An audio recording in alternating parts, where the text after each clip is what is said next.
Okay mga ka-fixed, so sa ganitong situation na masyado tayong malapit sa sasakyan na nasa unahan, kailangan natin gumamit ng dry steering. Kasi there's no enough room para habang iniikot natin yung manibela natin palabas ng kalsada, ipinapaabante natin unti-unti yung ating sasakyan.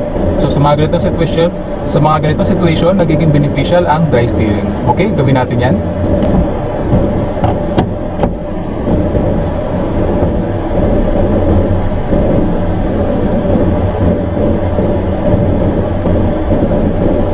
O, di ba mas maayos tayong nakalabas ng kalsada. Hindi na natin kailangang i-atras abante yung ating sasakyan. Okay, which is sa mga ganitong pagkakataon na masyado tayong malapit sa sasakyan na nasa unahan, tapos hindi tayo gagamit ng dry steering, medyo mahihirapan tayong ilabas yung ating sasakyan. So ganito yung mangyayari.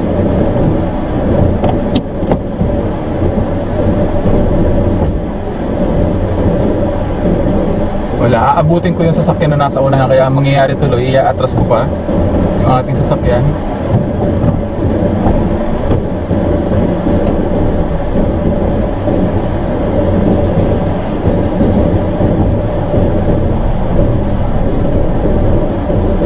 Bago tayo makalabas ng kalsada.